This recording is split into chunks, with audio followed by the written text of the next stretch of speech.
Hello, welcome to Finger Thinking. Today we're going to be doing an unboxing and test of a Faber Castell Ambition fountain pen. So this is a brand new fountain pen. I haven't taken it out of the box. You're going to be unboxing it with me. This is as far as I've gotten. Okay, so for the box, what I can see, this is how it came out of the packaging. I bought this from Amazon, so there wasn't even a plastic bag or anything around it.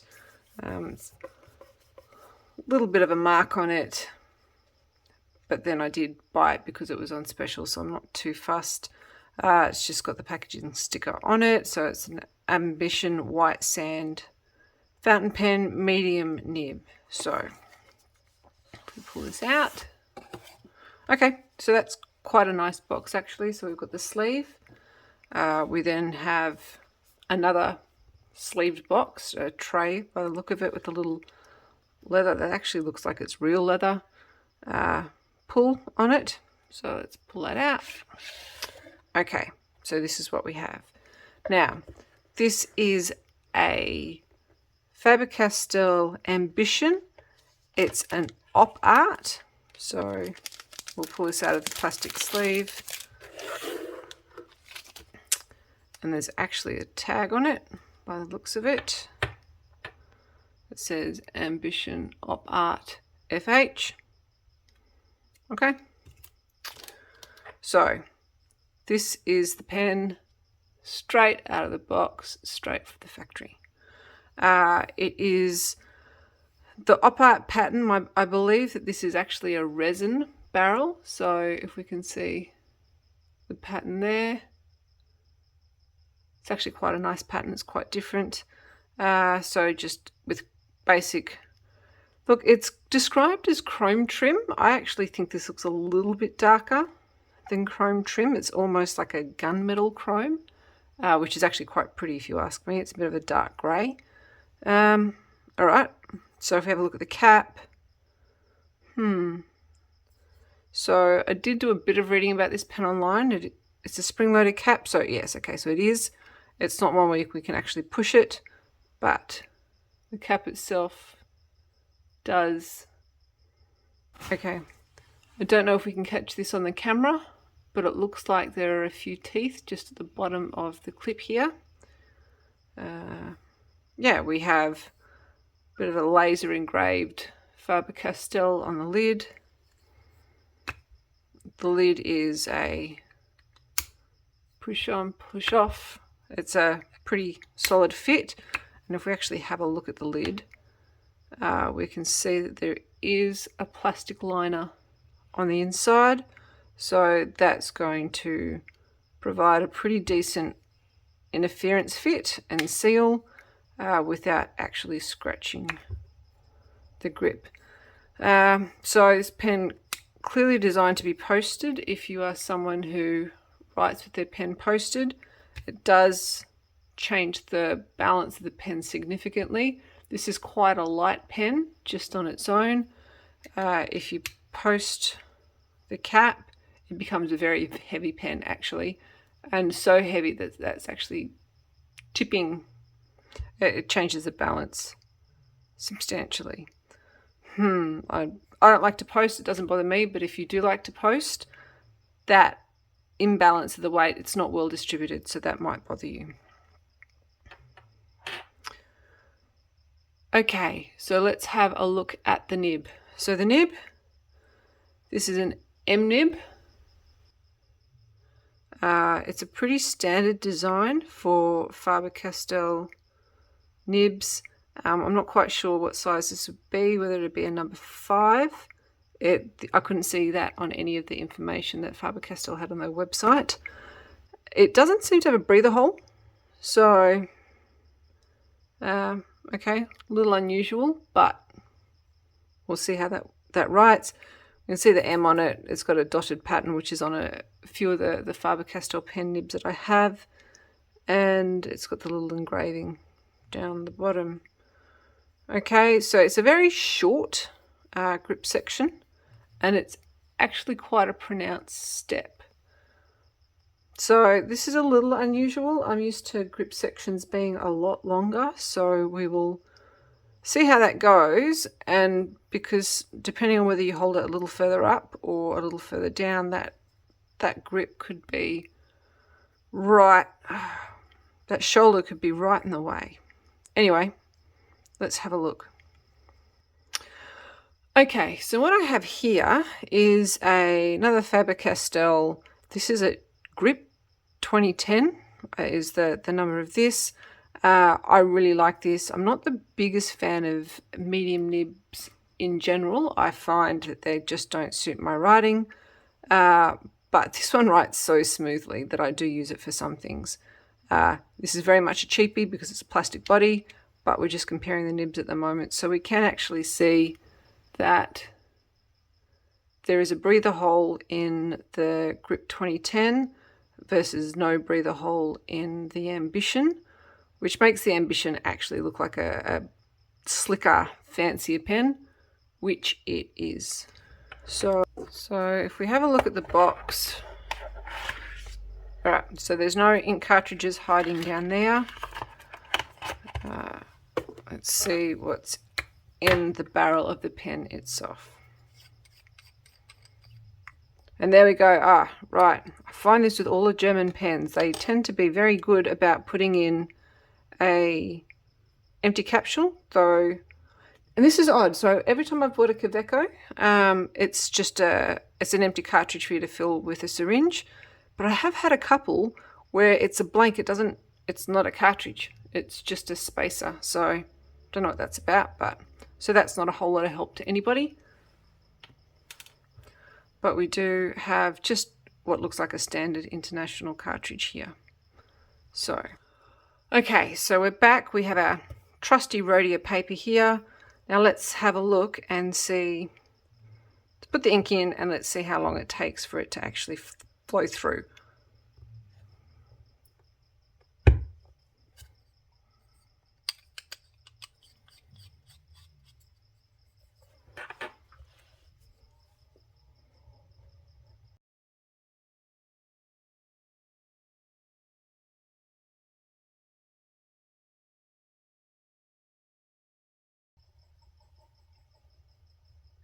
Okay, so that actually took quite a while. I recently did another pen test with an Amazon fountain pen and it took just a few seconds to come through. So I'll put how long that took up in the corner of the video, but that was quite a long period of time. But the ink is flowing, so let's have a look.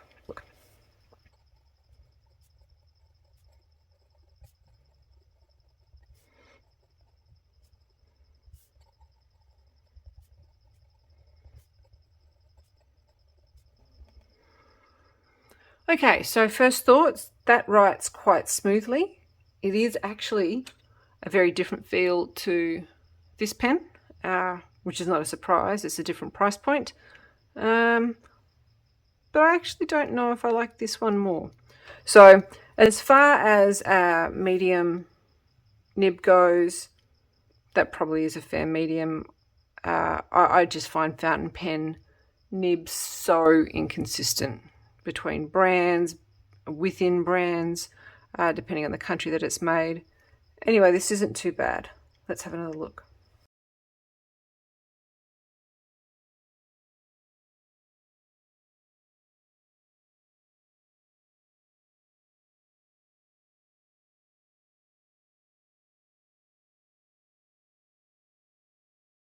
Okay, look, that's pretty smooth. I am finding we can see with the mark on my finger that where I tend to hold this pen is right on this step down grip section. And so we can see a line here, we can see a line here, which means if I write with this for a long period of time, I will probably get a little bit tired of it. Okay.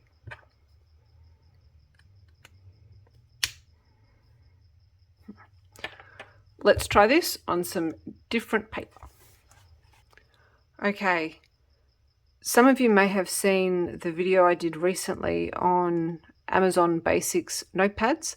I like to have a nice writing experience, but I like a cost-effective writing experience.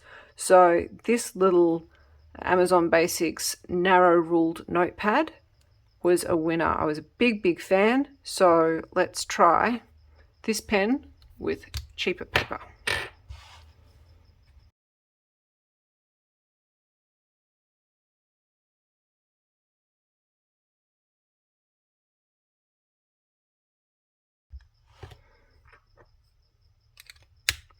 Okay, so that not quite as smooth as a Rhodia, that's the paper, but it still wrote pretty well.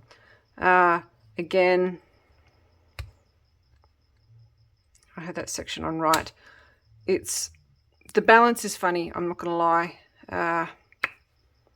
Just playing with it, if you have the cap at the back, that will quite possibly frustrate you. Certainly if you have smaller hands.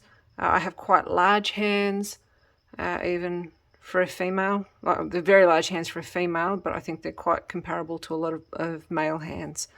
And the width of the pen, I actually quite like the width of the pen itself. Don't like the weight of the lid. I like it unposted. I'm not liking this step though.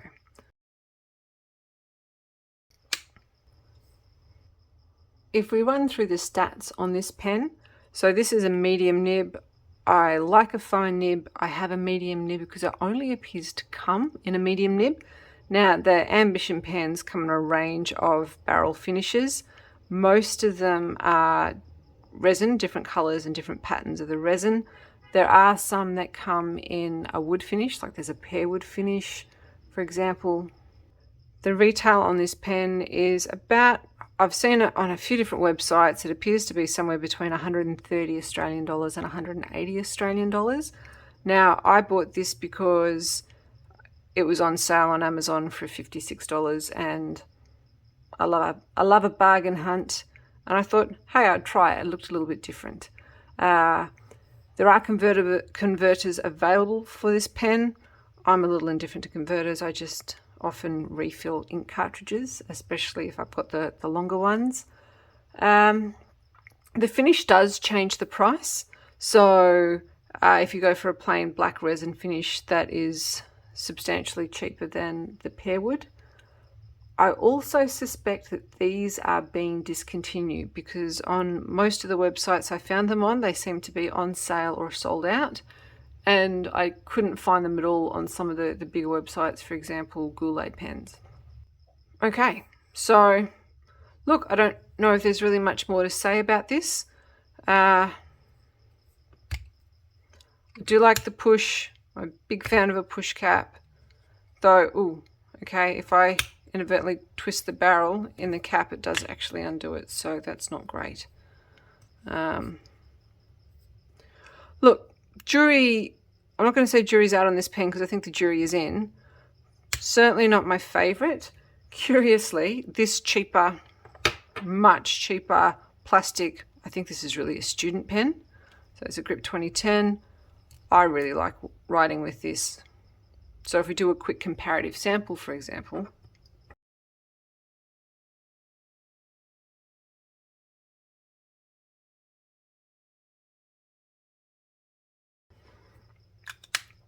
so this is a much wetter nib. The more expensive nib is not so wet.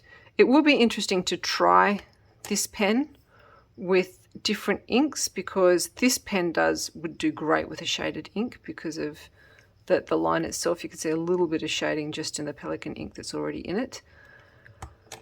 But yeah, look, is this worth over $100 Australian?